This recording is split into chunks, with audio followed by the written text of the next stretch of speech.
Hello everyone. This is Pankaj Chauhan and it's from IIT Ahmedabad. So today I have one more guest. He's Mr. Abhishek Kumar. सबसे पहले मैं आपका welcome करता हूँ इस platform पे. Thank you so much. कैसे हैं आप? एकदम बढ़िया. आप बताओ पंकज कैसे हो? मैं भी ठीक हूँ. थोड़ा बता देता हूँ आपके बारे में व्यूअर्स को. He is doing PhD from IIT Kharagpur from CSC department, computer science department, and इन्होंने जो मास्टर्स किया था एनआईटी हमीरपुर से किया था.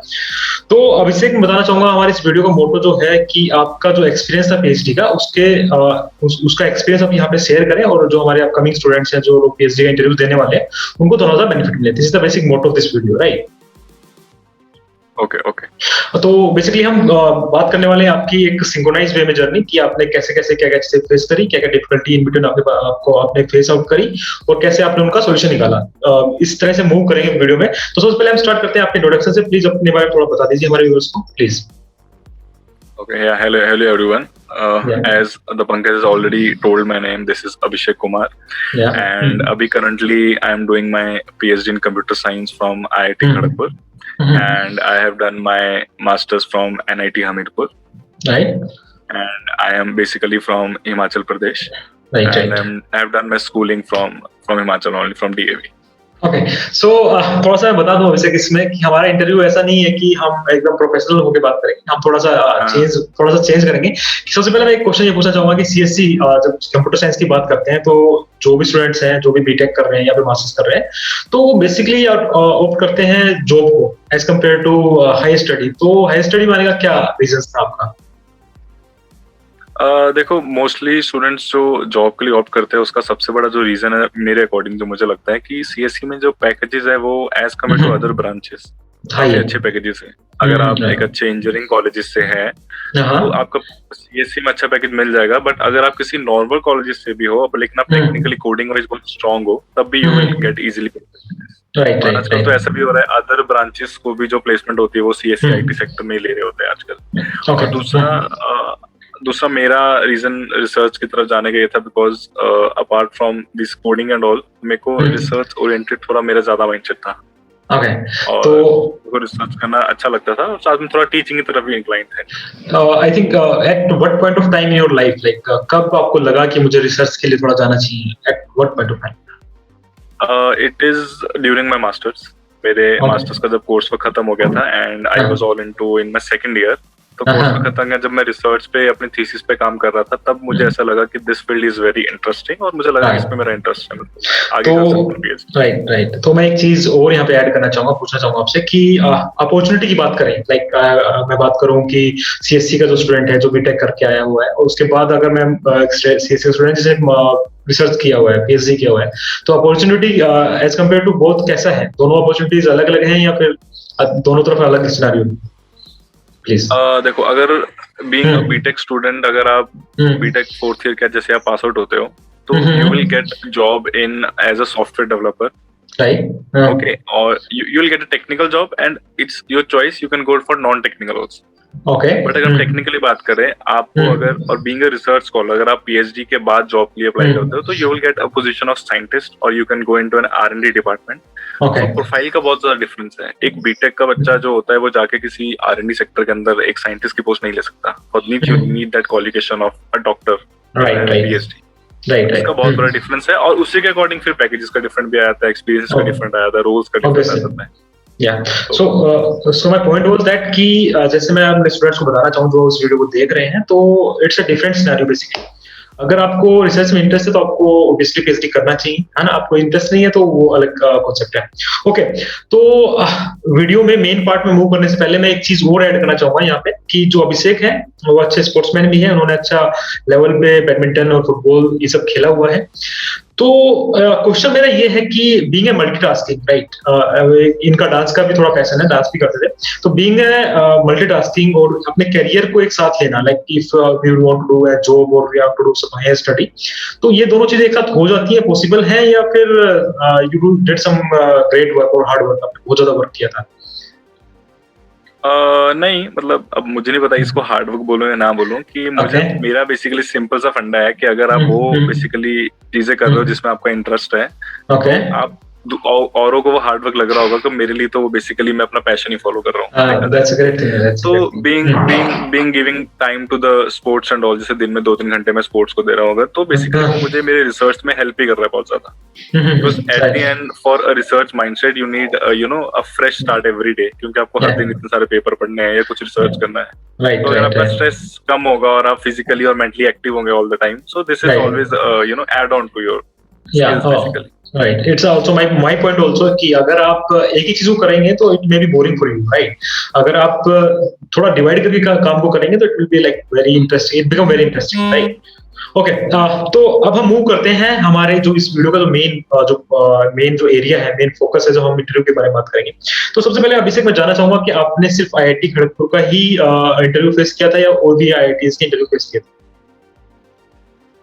नहीं, मैंने IIT Mandi, IIT Gandhinagar, IIT Guwahati, IIT Delhi, इन सबके इंटरव्यूज मैंने फेस किए थे, और फिर एक लास्ट में तो अपना आईआईटी गुवाहाटी जिसका इंटरव्यू किया था। तो हाँ, ये 4-5 कॉलेजेस के दिए थे। ओके, तो आपने लास्ट में दिया था आईआईटी केजीपी का, राइट? हाँ, IIT KGP, that was my last. Okay, और आपका सिलेक्शन भी आईआईटी केजीपी में हुआ, तो उससे पहले किसी आईआईटी में सिलेक्शन हुआ था?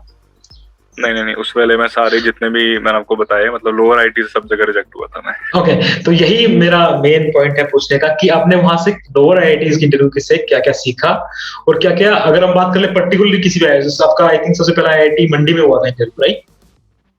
या I think IIT Mandi, IIT Gandhinagar, इनमें से किसी एक का हुआ था। ओके, तो आपको क्या लगा कि मेरे में ये कमी थी, इस वजह से सिलेक्शन नहीं हो पाया, या कुछ आप इसके बारे में ऐड करना चाहते हैं, कुछ पॉइंट? मतलब जब मैंने इंटरव्यू फर्स्ट में आईआईटी गांधीनगर, आईआईटी मंडी, इनमें से कुछ एक का था। आई थिंक आईआईटी गांधीनगर का था। Okay, okay. ऑनेस्टली बोलूं तो इतना गाइडेंस नहीं था कि इंटरव्यू कैसे प्रिपेयर करना है। मुझे बेसिकली ऐसे ही लगा था उस टाइम पे कि शायद ज्यादा रिसर्च पेपर पब्लिश कर लूंगा या फिर एमटेक के थीसिस को स्ट्रॉन्ग कर लूंगा, और इंटरव्यू में वो लोग वही पूछेंगे। इतना अवेलेबल था भी नहीं डाटा, ना यूट्यूब पे मिल रहा था, ना कोरा पे मिल रहा था। तो जब मैंने इंटरव्यू दिया तो उन्होंने बेसिकली, उनका जो बेसिकली पर्पस था वो था कि हमारे बेसिस कितने ज्यादा क्लियर है। तो उन्होंने थीसिस के बारे में कुछ नहीं पूछा, उन्होंने मुझसे मेरे रिसर्च पेपर के बारे में कुछ नहीं पूछा, सीधा वो पहुंच गए गेट पे और सीधा बीटेक लेवल क्वेश्चन शुरू हो गए कि मैंने जो बीटेक में पढ़ा हुआ था। बेसिक जो हमारे सब्जेक्ट्स होते हैं, कंप्यूटर नेटवर्किंग हो गया, डाटा स्ट्रक्चर्स हो गए, ऑपरेटिंग सिस्टम हो गया, उसके बेसिक क्वेश्चन पूछे थे, और discrete mathematics. I was not prepared for all of that. मैं प्रिपरेशन करके गया था, मेरा थीसिस वर्क कैसा गया है, मेरा रिसर्च वर्क कैसा गया है, बट फिर मेरे को तो उसमें मैं एकदम रिजेक्ट हो गया, क्योंकि शायद मेरे 7 सालों का बेसिक में भी स्ट्रांग होगा, और 3-4 साल तो हो ही गए थे बीटेक का पढ़ा हुआ। इसलिए फिर मैं वहाँ पे रिजेक्ट होता रहा, 2-3 में तो सीधा रिजेक्ट हो गया, क्योंकि बैक टू बैक इंटरव्यूज से टाइम भी नहीं मिला प्रिपरेशन करने का। अच्छा, तो जो रिजेक्शन, हाँ प्लीज बताइए। हाँ, मतलब वही बैक टू बैक इंटरव्यूज थे, तो इतना टाइम भी नहीं मिला प्रिपेयर करने का, तो इन सब में मैं बेसिकली रिजेक्ट हो गया लोअर में तो सब। अच्छा, जो रिजेक्शंस आ रहे थे, जब आपके पास रिजेक्शंस आ रहे थे वन बाय वन, तो उसने आपको डिमोटिवेट नहीं किया इन बिटवीन कि भाई मेरे से नहीं हो पाएगा, मेरा तो अब सिलेक्शन हो ही नहीं सकता, ऐसा कुछ आया माइंड में उस टाइम? मेरे दिमाग में मोस्टली मुझे उस टाइम बस ऐसा लग रहा था कि मुझे अगर ये चीजें पता होती पहले से तो शायद मैं बेटर परफॉर्म कर लेता। मुझे इस चीज का लग रहा था कि वो गाइडेंस क्यों नहीं मिल पा रही है, वो गाइडेंस अवेलेबल क्यों नहीं है, मुझे पता लगे कि इंटरव्यू प्रिपरेशन कैसे करना है। And I would really thankful to you also कि आपके चैनल पे आपने मुझे अप्रोच किया, मैंने आपकी प्लेलिस्ट देखी तो मुझे लगा कि नहीं, this is what basically the need of the hour. Right. And मेरा भी साथ, मैं थोड़ा सा अपने बारे में बताना चाहूंगा कि मेरे साथ भी यही सिनेरियो हुआ था कि जब मैं प्रिपेयर कर रहा था इंटरव्यूज के लिए, तो मुझे भी कोई नहीं मिला था, तो मैंने उसी टाइम सोचा था कि अगर मेरा सिलेक्शन होता है तो मैं भी ये सब करूंगा, मतलब एटलीस्ट मैं प्लेटफॉर्म प्रोवाइड कराऊंगा जिससे लोगों को हेल्प मिलेगा। ओके, आईआईटी केजीपी के बारे में, आईआईटी खड़गपुर के बारे में, सबसे पहले तो आईआईटी खड़गपुर का काफी नाम है सीएससी डिपार्टमेंट के लिए, नॉट इवन इंडिया, वर्ल्ड में। तो सबसे पहले जब आपका रिजल्ट आया, आप सिलेक्ट हुए, तो क्या फीलिंग्स थी आपकी उस टाइम पे?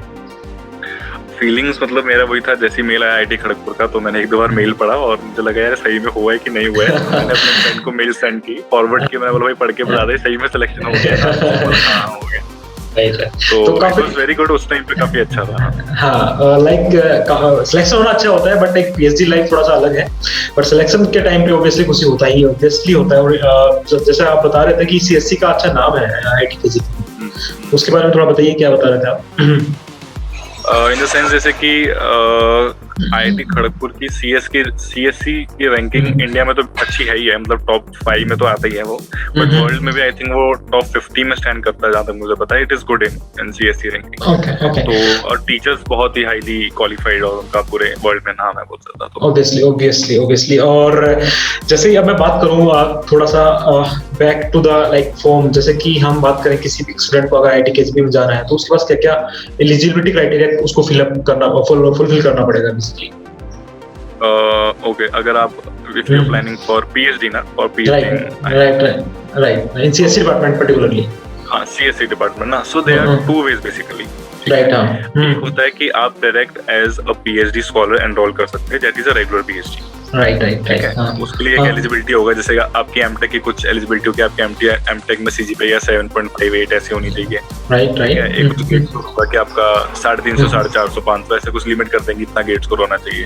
तो कभी कभी वो गेट स्कोर लेते हैं, कभी कभी नहीं भी लेते, कभी कभी सिर्फ एमटेक की सीजीपीए ले लेते हैं, डिपेंड की नंबर ऑफ एप्लीकेशंस के। Right, okay. उसके बाद वो शॉर्टलिस्ट करेंगे बच्चों को, अराउंड 300-200 बच्चे शॉर्टलिस्ट होते हैं, और उसके बाद वही आपका एक इंटरव्यू होगा। एक ये तरीका है। दूसरा एक और तरीका है कि आप एज अ जेआरएफ अप्लाई कर सकते हैं। ठीक है, जेआरएफ इन द सेंस आप किसी भी गाइड के अंदर किसी प्रोजेक्ट में एनरोल हो जाइए। बहुत सारे प्रोफेसर्स की ऐसे निकलती है, पोस्ट निकलती है कि they are doing some project और उनको बच्चे तो वैसे एडवर्टाइजमेंट डालते हैं। आप जेआरएफ में एनरोल हो जाइए, उसके बाद आफ्टर 6 मंथ और आफ्टर 1 ईयर वो आपकी जेआरएफ जो आपके प्रोजेक्ट है उसको कन्वर्ट कर देंगे पीएचडी के अंदर। इट मे बी और it may not be, I think. नहीं, पीएचडी में कन्वर्ट हो जाता है, मोस्टली 99% हो जाता है। हाँ, मतलब उस टाइम भी हमें इंटरव्यू फेस करना पड़ेगा, राइट? हाँ, एक इंटरव्यू फेस करना पड़ेगा, बट वो थोड़ा सा इजी हो जाता है बिकॉज आप ऑलरेडी टीचर के कांटेक्ट में है कैंपस में, तो थोड़ा आपको गाइडेंस मिल जाता है। एक ही होता है, आप बीटेक के बाद भी डायरेक्ट पीएचडी कर सकते हैं आफ्टर बीटेक ऑल्सो। बीटेक और डायरेक्ट पीएचडी, उसके लिए आपको गेट स्कोर चाहिए बहुत हाई, आई थिंक 750 चाहिए होता है।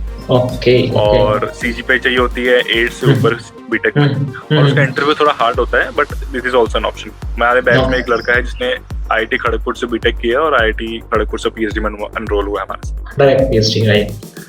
These are the 3 ways basically. Okay, so ये 3 तरीके थे जिनमें आप कर सकते हैं। अगर आप मास्टर स्टूडेंट हैं तो आपको गेट स्कोर के साथ साथ आपको मास्टर का सीजीपीए भी चाहिएगा। अगर आप बीटेक स्टूडेंट हैं तो आपका हाई गेट स्कोर होना चाहिए, प्लस में आपके पास नॉलेज तो ऑब्वियसली होना ही चाहिए। अदरवाइज आप JRF as junior research fellow भी जा सकते हैं, उसके मतलब एज ए किसी प्रोफेसर के अंदर आप प्रोजेक्ट पे काम कर सकते हैं, और उसके बाद आपका पीएचडी कन्वर्ट हो जाता है लास्ट आफ्टर 6 मंथ और 1 ईयर के बाद। तो ये 3 तरीके थे जिससे आप जा सकते हैं, आप पीएचडी में एनरोल हो सकते हैं। आईआईटी केजीपी पर्टिकुलरली बात करें तो सीएससी डिपार्टमेंट में।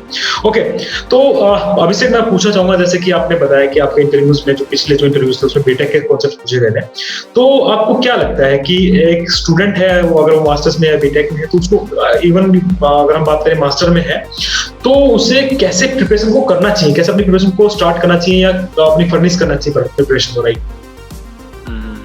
मेरे हिसाब से अगर कोई मास्टर स्टूडेंट है और उसका ऑलरेडी माइंडसेट है कि मुझे पीएचडी करना है, राइट, तो उसके लिए the best advice would be, मतलब ये एडवाइस मैं बता रहा हूँ सारे आईआईटीज पे लगती है। ओके, आप मास्टर्स जैसे आपका कोर्स पर खत्म हो जाता है फर्स्ट ईयर के बाद, सेकंड ईयर में आप अपना रिसर्च तो सब कर ही रहे होते हैं। अगर आपके पास 1 या 2 रिसर्च पेपर है अच्छी पब्लिकेशंस, तो वो एक एडवांटेज है, और उसके साथ साथ आपको अपने गेट का सिलेबस अच्छे से रिवाइज कर लेना चाहिए एक बार। गेट के रिवीजन से आपका बीटेक का सारा कंसेप्ट बेसिकली क्लियर हो जाएगा, एंड उसके बाद इंटरव्यू के अंदर और एक चीज मैं और यहाँ पे ऐड करना चाहूंगा, जैसे कि आप जिस फील्ड में रिसर्च कर रहे हैं तो उससे रिलेटेड जो आपके सब्जेक्ट हैं, इवन मास्टर्स के या बीटेक के, उनको भी आप अच्छे से प्रिपेयर करेंगे, तो बिकॉज वो बेसिक है जिसके ऊपर आप रिसर्च कर रहे हैं बेसिकली ना, तो उसको आपने स्ट्रॉन्ग करना ही होगा, है ना। और रिसर्च पेपर अगर आपके पास नहीं भी है, अगर आप इस टाइम पे है, अगर नहीं है, तो आपको अपने सब्जेक्ट को काफी, अपनी मास्टर्स की थीसिस को काफी स्ट्रॉन्ग बना के रखना होगा। This is the point basically. So तो आप इसमें मैं ऐड करना चाहूंगा एक और, जैसे कि जितने भी टॉप आईआईटीज है, जैसे कि IIT Bombay, IIT Delhi, IISc Bangalore, in fact IIT Kharagpur और मद्रास, तो इन लोगों में क्या, जैसे आईआईटी दिल्ली का मैंने दिया था, इनका एक कोडिंग राउंड होता है सबसे पहले। कुछ 2-3 आईआईटीज है जो कोडिंग राउंड लेते हैं, तो इसमें आपका मतलब प्रॉपर जो कॉम्पिटिटिव कोडिंग के क्वेश्चंस होते हैं, तो सीएससी वाले रेट कर पा रहे होंगे। हमारे कॉम्पिटिटिव कोडिंग के जो क्वेश्चंस होते हैं, जो आप अमेज़न गूगल की जब प्लेसमेंट तैयारी करते हो, तो फर्स्ट राउंड बेसिकली वो होता है, आपको कोडिंग के 5 क्वेश्चन होते हैं, आपको 3 तो क्लियर करने ही होते हैं। अगर आपने क्लियर कर लिए तो आपको वहीं 80% चांस बच जाता है पीएचडी में सिलेक्ट होने का। उसके बाद क्योंकि 300 में से 50 ही बचे रह जाते हैं, सब बाहर हो जाते हैं। या क्योंकि वो कोडिंग के लिए भी ये फिल्टर करने का एक मेरे हिसाब से कॉन्सेप्ट है, जो सीरियस कैंडिडेट है वही आगे जा पाए, that's the thing I think. हाँ, सो काफी अच्छी उन्होंने बताया कि इन्होंने बड़ा क्लियरली बताया है कि कैसे कैसे चीजें होती हैं। ओके, तो अब हम मूव करते हैं आपके पर्सनल इंटरव्यू पे जो आपके साथ हुआ था। तो मैं सबसे पहले पूछना चाहूंगा, जो आपका पैनल था, जो इंटरव्यू का पैनल था, उसमें कितने लोग थे और कितने टाइम के लिए आपका इंटरव्यू चला था ऑन एवरेज अगर मैं पूछूं तो? मेरा इंटरव्यू 40-45 मिनट्स तो चला था जहाँ तक मुझे याद है। ओके, मिनिमम 40 और पैनल्स में आई थिंक 4-5 टीचर्स थे, 4-5 professors were there. I think 4 were male and one एक फीमेल थी उनमें से। ओके, तो आपको कैसा, आपको इंटरव्यू देना इंटरेस्टिंग लग रहा था या फिर आप नर्वस थे या फिर कॉन्फिडेंट थे, कैसा लग रहा था? मैं ऑनेस्टली बोलूं, आईआईटी खड़गपुर का जो मेरा इंटरव्यू था उसमें बिल्कुल नर्वस नहीं था। रीजन बीइंग ये, मैं इससे पहले सारे आईआईटीज में रिजेक्ट हो चुका था और लोअर आईआईटी से रिजेक्शन मिलने के बाद मेरा ऐसा माइंडसेट बन गया था अब तो ये लास्ट इंटरव्यू है, अब मैं सिर्फ पूरे ऐसा होता है ना, बोलते हो कि कोई भी चीज दो बिल्कुल मजे से दो, तो मेरा वैसा माइंडसेट बन गया था कि अब लास्ट है, या तो आर या पार हो गया था। खोने के लिए कुछ नहीं है, राइट? खोने के लिए कुछ नहीं बेसिकली। और मैंने आईआईटी खड़गपुर था, आईआईटी खड़गपुर के पोर्टल में उनका सिलेबस पढ़ा है पूरा पीएचडी इंटरव्यू का। ओके। तो मैंने उनका वो सारा सिलेबस पढ़ा और उसके अकॉर्डिंग मैंने प्रिपरेशन किया। तो उसमें मैंने अपना मैथमेटिक्स बहुत ज्यादा प्रिपेयर किया था। मैंने डिस्क्रीट मैथमेटिक्स के अंदर ये लीनियर अलजेब्रा, प्रोबेबिलिटी, ये सब में मैंने काफी टाइम इन्वेस्ट किया था। एंड देन फिर मतलब उसी के बेस पे इंटरव्यू था आगे। तो मतलब mathematics is like important part अगर हम सीएससी की बात करें। अगर आप सीएससी की बात कर रहे हो तो mathematics is the most important part. Okay mathematics आपसे पूछेंगे। तो उसमें ग्राफ्स वगैरह पूछते हैं या फिर आपका जो पर्टिकुलर सब्जेक्ट है उसमें उसी से? नहीं, उसमें हमारा जो डिस्क्रीट मैथमेटिक्स होता है, जैसे लीनियर अलजेब्रा, प्रोबेबिलिटी एंड ये सब टॉपिक्स। कभी परमुटेशन कॉम्बिनेशन से भी लिंक कर देते हैं तो। ओके, तो लाइक लेट्स स्टार्ट। अगर आप जैसे आपका इंटरव्यू स्टार्ट हुआ था तो कैसे आपसे क्वेश्चंस पूछे गए थे, आपको कैसे कंफर्टेबल फील कराया गया था, उसके बारे में थोड़ा बताइए प्लीज। सो फर्स्ट पहला उनका क्वेश्चन जो था वो, अच्छा हाँ, पहले हमारा इंटरव्यू था, हमारा इंटरव्यू ऑनलाइन हुआ था। मैं ये भी बताना चाहता हूँ कि हमारा वर्चुअल इंटरव्यू हुआ था। इससे पहले सारे इंटरव्यू ऑफलाइन होते थे। ऑफलाइन में सीधा सा क्राइटेरिया होता था, आपको उस पर्टिकुलर आईआईटी में जाना है, उनका रिटन टेस्ट क्लियर करना है, उसके बाद आप बेसिकली पर्सनल इंटरव्यू के लिए सिलेक्ट होते हैं। हमारे में रिटन टेस्ट नहीं हो रहा था, सीधा 1-to-1 पर्सनल इंटरव्यूज हो रहे थे। तो पर्सनल इंटरव्यू में सबसे पहले तो मेरे से इंट्रोडक्शन पूछी थी कि आप कहाँ से हो और आपके मार्क्स कितने हैं। तो मैंने उनको अपने बीटेक एमटेक के जो मैं उनको परसेंटेज बता रहा था, तो उन्होंने खुद ही वहां से कंफर्म कर दिया कि अच्छा आप बस यस बोलते रहो कि हमारे पास इन्फॉर्मेशन सही है कि नहीं। So after verifying all the information, the first question was where you belong to and ये सब क्वेश्चन के बाद and the first question they asked is मैं CSC के अंदर मेरी thesis NLP natural language processing के अंदर हुई थी। Okay they just directly asked me कि आप NLP के अंदर ही काम करना चाहते हो PhD में और you can work on some other field also। right time पे my answer was कि सर मेरा बेसिक अच्छा है तो मैं NLP के साथ साथ किसी और में मुझे काम करने का अगर अपॉर्चुनिटी मिलेगी तो I would love to do that। Okay, ये आंसर ये जेन्युइन आंसर था या फिर आपने बनाया था ये आंसर? ये नहीं, ये मेरा जेन्युइन आंसर भी था क्योंकि एनएलपी के साथ मेरा बायोइन्फॉर्मेटिक्स में काफी इंटरेस्ट था। But I would suggest everyone कि अगर आप उनको ना ऑप्शंस दे दो कि मैं और फील्ड में भी काम करने के लिए इंटरेस्टेड हूँ। मान लो वहाँ पे 5 अगर इंटरव्यूज बैठे हैं और आपकी फील्ड में कोई काम करने वाला इंटरव्यू है ही नहीं है, तो वो सीधा फिर आपको एक ड्रॉबैक मिल जाएगा ना कि तो काम करने किसी और फील्ड, तो कोई आपको क्यों लेगा फिर।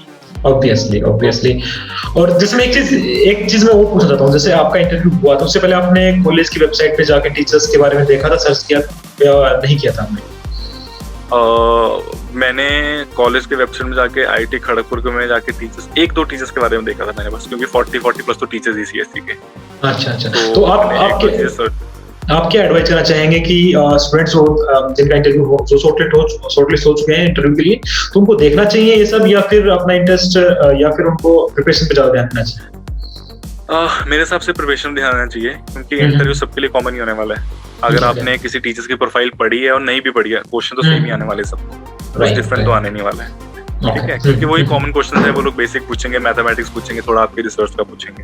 राइट बेसिकली जो मुझे समझ है उनका पर्पस बेसिकली ये होता है कि पर्टिकुलर स्टूडेंट का बेसिक कितना ज्यादा क्लियर है। ही नोज कि ये चीज अगर फॉर एग्जांपल A = B दिया हुआ है तो A = B क्यों है, वो बस ये जानने की कोशिश करते हैं कि हमारे बेसिक्स क्लियर है।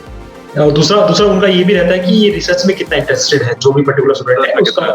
हाँ, तो बस ये 2 चीजें होती हैं। और आपका क्योंकि हम क्योंकि स्टूडेंट है वो प्रोफेसर है, उनका नॉलेज काफी वास्ट है, तो उनकी नॉलेज तो हम कंपेयर कर ही नहीं सकते कभी भी। तो आप अपना बेस्ट दीजिए, that's the only point. Okay, तो अब मूव करते हैं आपके आगे। आगे क्या पूछा गया आपसे?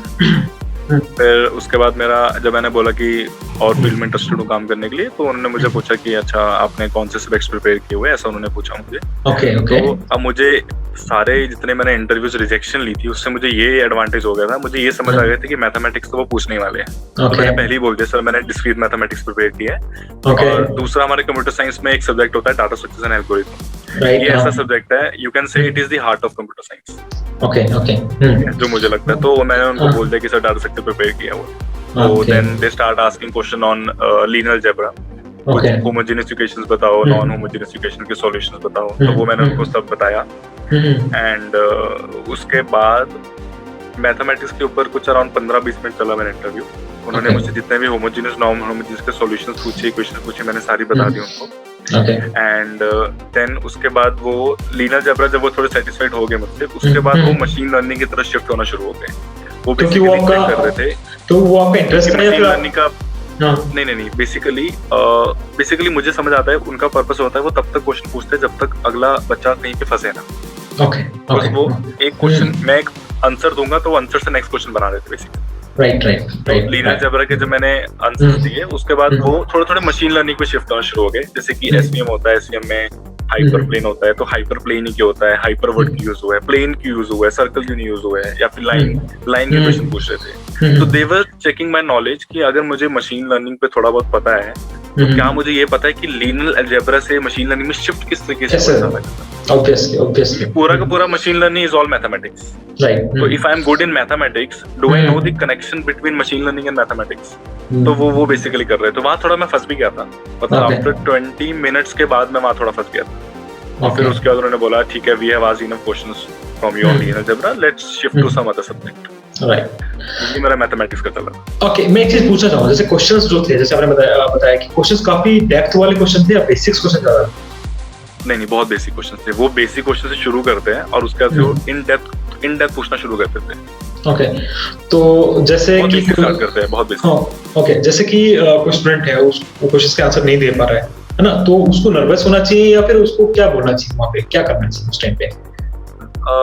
मतलब मैंने ये किया था, मुझे अगर लग रहा था कि मैं वो कर सकता हूँ तो मैं उनको क्या कर रहा था, मैं उनको डायरेक्ट आंसर नहीं बता रहा था, मैं उनको अप्रोच भी बता रहा जो मेरे दिमाग में चल रही है। तो जो तो डायरेक्ट क्वेश्चन थे फॉर्मुलाज वाले, वो तो अगर आपको नहीं आते फॉर्मुला तो वहाँ पे सॉरी बोल दो, वहाँ पे तुक्के मारने से कुछ होने नहीं वाला है, वहाँ पे उनको लगेगा कि तो तुक्के मार रहे हैं। अगर वो कुछ कंसेप्ट पूछना चाहते हैं, जैसे उन्होंने मुझे कोई क्वेश्चन पूछा था, कुछ लीनियर क्वेश्चन था, उन्होंने पूछा था कि मशीन लर्निंग से कुछ रिलेट करो। उन्होंने मुझसे एक क्वेश्चन पूछा था, एक्चुअली इतना टाइम हो गया ना मुझे याद नहीं है। उन्होंने मुझे पूछा था कि इफ ये सीएससी वाले रेट कर लेंगे कि अगर एक एसवीएम है और एसवीएम को एक लाइन डिवाइड कर रही है और अनलेबल्ड डाटा सेट पड़ा हुआ है, तो आप कैसे उसको बेसिकली क्लासिफाई करोगे। तो उस पे मैं कुछ अपनी अप्रोचेस बता रहा था काफी ज्यादा। तो कुछ अप्रोचेस बताने के बाद वो मुझे मेरे हर अप्रोच पे क्वेश्चन कर रहे थे कि अच्छा इससे और बेटर हो सकता है, इससे एक्यूरेसी इंक्रीज होती है, ये क्यों नहीं किया, ऐसा क्यों नहीं किया। तो उस पे 10-15 मिनट चली, फिर लास्ट मैंने बोला मैं सर मुझसे इतना ही पता है। और वो एक अच्छा पॉइंट भी होता है कि अगर आप झूठ बोले, ब्लफ करेंगे कि भाई मैं ऐसे नहीं वैसे कर देंगे, तो I think negative point for you, right? That would be different. फिर ये चला मेरा मैथमेटिक्स वाले का, और उसके बाद फिर उन्होंने डाटा स्ट्रक्चर सब्जेक्ट पे आके, that is a computer science subject. तो डाटा स्ट्रक्चर मेरा काफी अच्छा गया था। They started from priority queue. उन्होंने पहले उन्होंने सीधा मुझसे पूछा कि कौन कौन से डाटा स्ट्रक्चर्स होते हैं वो बताओ, मैंने सबके नाम बताए। फिर उसके बाद नेक्स्ट क्वेश्चन आया कि अच्छा, फिर उन्होंने प्रायोरिटी क्यू के बारे में पूछा मुझसे। उन्होंने बोला प्रायोरिटी क्यू के सारे ऑपरेशंस बताओ, मैंने वो सारे ऑपरेशन बताए। ये बहुत बेसिक क्वेश्चन, राइट? ओके। उसके बाद उन्होंने बोला प्रायोरिटी क्यू से बोला उन्होंने कि प्रायोरिटी क्यू कैसे, कौन से डाटा स्ट्रक्चर से करते हैं हम लोग, वो बताया। उसके बाद हीप पे आया, फिर मैंने हीप का भी आंसर दे दिया, तो वो हीप से 100 और स्टेप ऊपर हो गया। मतलब पूछते रहे चेन में, तब तक मैंने सॉरी नहीं बोला। यही वे होता है बेसिकली क्वेश्चंस का, यही वे होता है जो उन्होंने बहुत अच्छे से एक्सप्लेन किया है अभिषेक ने, कि आप किसी भी टॉपिक या किसी भी कॉन्सेप्ट पे आप एक बार जाएंगे तो वहां से ब्रांच वाइज क्वेश्चन निकलते जाएंगे। तो यही तरीका होता है, और यहाँ से घबराना नहीं है। जब तक आपको पता है आप आंसर दीजिए, जब आपको नहीं पता तो आप डायरेक्टली बोल सकते हैं sir I don't know about this now. तो ये एक सही तरीका है मेरे हिसाब से। ओके, सो आई थिंक आपने कोरा पे क्वेश्चंस डाले हुए हैं, आपके इंटरव्यू क्वेश्चंस। हाँ, मेरा कोरा पे इसका आंसर का पूरा पड़ा हुआ है, उसमें मैंने पूरा लाइन वाइज डाले सारे क्वेश्चन। ओके, तो मैं आप डिस्क्रिप्शन में ये चीजें डाल दूंगा, कोरा से लिंक भी डाल दूंगा इनसे लेके। तो ये एक चलो मैं इंटरव्यू था, तो आपको कहीं लगा आपके इंटरव्यू के बिटवीन कहीं आपका कॉन्फिडेंस लो कर रहा है, या फिर आप सही से आंसर नहीं दे रहे हैं, तो आपके माइंडसेट में क्या चल रहा है उस टाइम? ऐसा कुछ आया इन बिटवीन में? मैथमेटिक्स का मेरा पार्ट चल रहा था, तो उन्होंने एक बहुत सिंपल सी मुझे कुछ पूछ रहे थे। वो बेसिकली वो पूछ रहे थे y equal to mx plus c। हाँ राइट, लाइन बेसिकली एक लाइन क्वेश्चन होती है। अब ये y equal to mx plus c इस तरीके से मुझे इतना वो क्वेश्चन पूछ रहे थे, और y equal to mx c पे अगर मुझे फंसा दिया। अब वो मुझे क्वेश्चन क्या पूछ रहे हैं कि इसका क्या मतलब हो सकता है।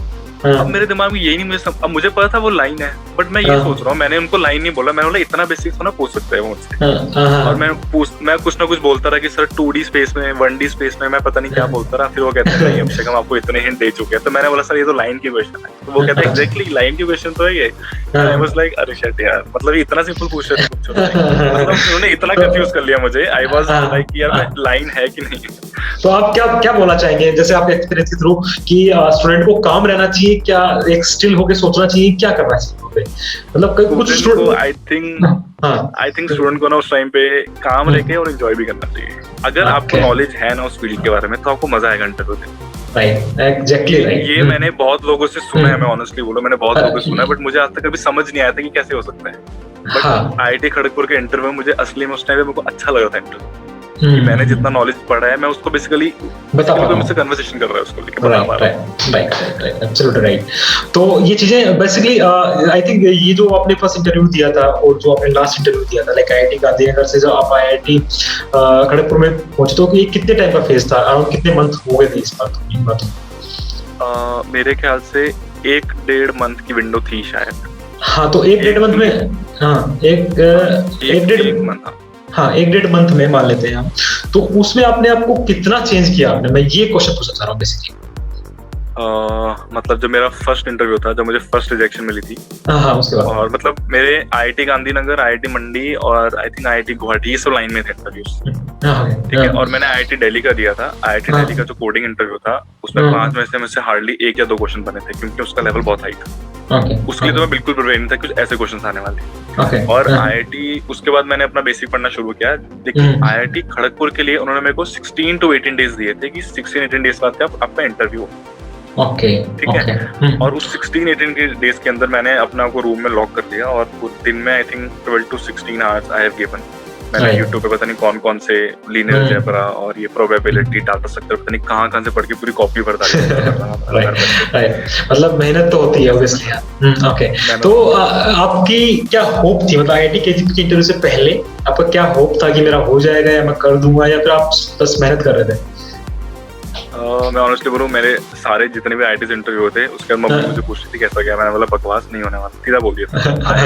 और जैसे ही मेरा इंटरव्यू खत्म हुआ तो मम्मी ने बोला कैसा गया, मैंने बोला मजा आ गया, मतलब इंटरव्यू बहुत अच्छा गया। तो मुझे वहां लग गया था कि मेरा होने वाला है। बट दिक्कत ये थी कि मुझे ऐसा सुनने में भी आया था कि आपको, मैंने सुना था कि अगर आपकी ना PhD में सेलेक्ट होने के लिए रेफरेंस बहुत जरूरी है।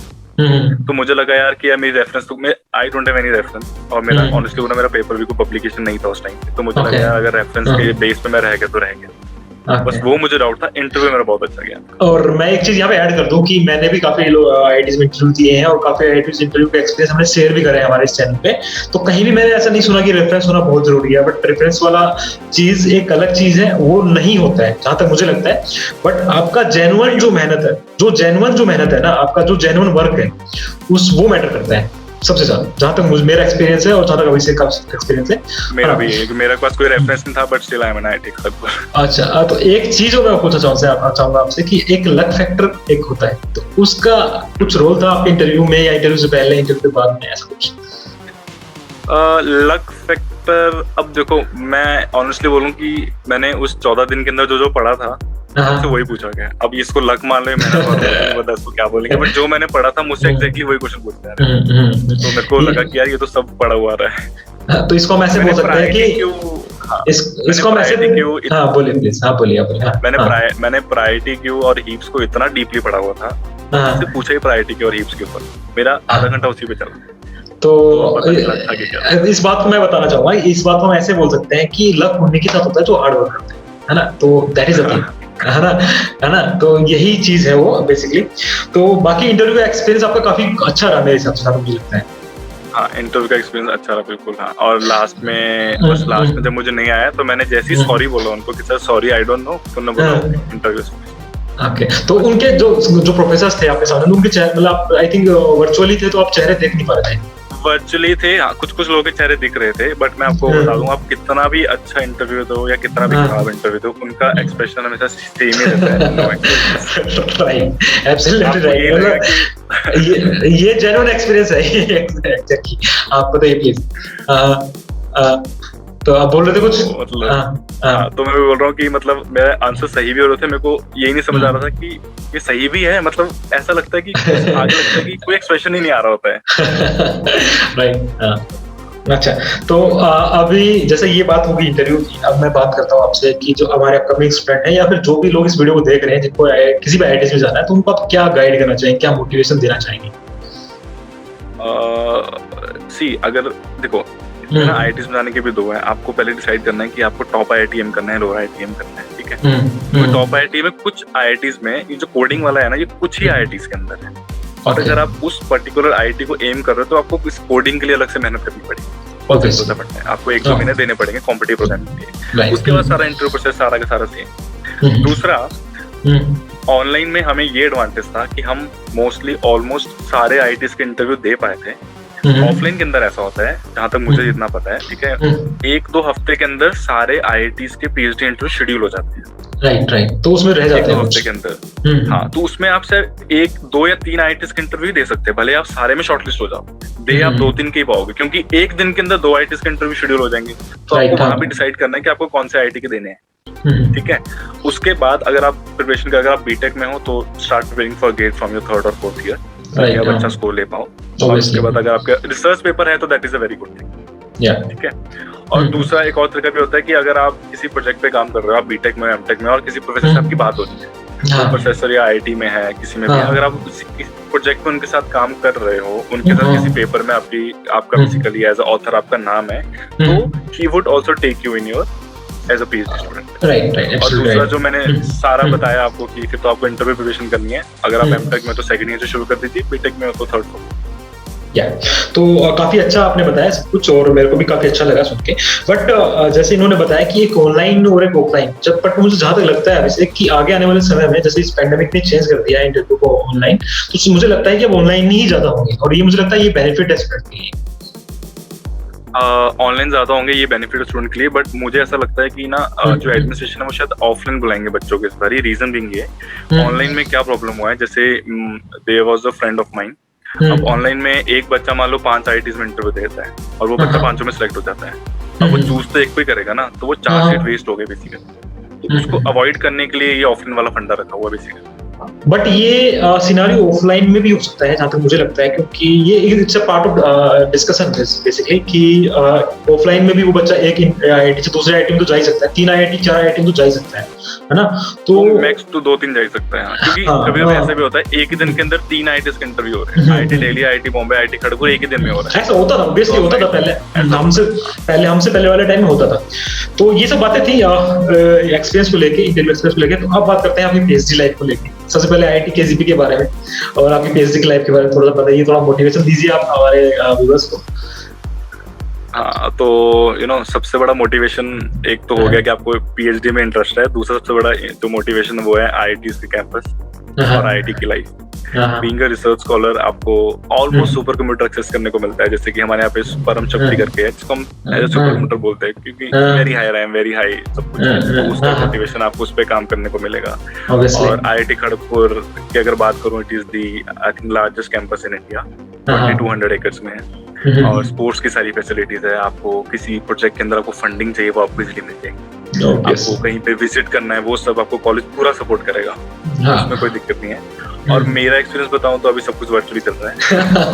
अभी आप गए नहीं, बट मैं IIT-KGP में गया हूँ। मैंने देखा है इतना बड़ा कैंपस है, इतना सुंदर कैंपस है, इतनी अच्छी-अच्छी बिल्डिंग्स है, और सबसे बड़ी बात स्पोर्ट्स के लिए इतना अच्छा है ना कि शायद बाकी IITs भी होंगे, बट मेरा IIT-KGP में गया हूँ, तो काफी अच्छा एक्सपीरियंस है IIT-KGP का। लेकिन तो ये सब बातें थी, और आई थिंक मेरे को लगता है कि जो भी बस इस वीडियो को पूरा देख रहे हैं उनको काफी अच्छी चीजें कुछ ना कुछ सीखने को मिला होगा। और फिर भी मैं बता देता हूँ कि आप अगर CSE डिपार्टमेंट से हैं और आपको किसी प्रकार का हेल्प या फिर आप किसी चीज के लिए अभिषेक कुमार से कॉन्टेक्ट करना चाहते हैं, तो मैं इनका सोशल मीडिया का हैंडल डिस्क्रिप्शन में डाल दूंगा, तो आप उनसे कॉन्टेक्ट करके उनसे गाइडेंस ले सकते हैं बेसिकली। तो अभिषेक, बहुत अच्छा लगा आपसे बात करके, और I am so thankful to you कि आप यहाँ पे आए और अपना एक्सपीरियंस यहाँ पे शेयर किया। So thank you so much. Thank you so much Pankaj. मतलब मुझे लगता है इसके थ्रू जो हमें प्रॉब्लम आई थी अपने टाइम पे और स्टूडेंट्स को ना आए, जो लोग PhD के लिए प्रिपरेशन कर रहे हैं उनको प्रॉपर गाइडेंस मिल जाए। और मैं एक ही चीज बोलना चाहूंगा कि जितने भी स्टूडेंट्स हैं कि अपना बेसिक्स, अगर आपके बेसिक्स स्ट्रांग है तो आप कोई भी IIT का जरूर निकाल। बिल्कुल। और एक चीज मैं और यहाँ पे ऐड करना चाहूंगा कि कुछ नहीं होता इंटेलिजेंट होना, या फिर मतलब मेहनत तो होती है, हर चीज के पीछे मेहनत होती है। मेहनत अगर करना है, मेहनत कोई भी कर सकता है, बट अगर आप नॉर्मल स्टूडेंट भी हैं तो भी आप IITs के या कोई भी बड़ा काम कर सकते हैं, ऐसा कुछ नहीं। तो that's a simple thing, right. Okay, so now हम स्टॉप करते हैं, और अगर आपको वीडियो सही लगता है, अच्छा लगता है, तो प्लीज थोड़ा मोटिवेट कीजिए हमें भी, ताकि हम और वीडियोस लेकर आए। Okay, thank you.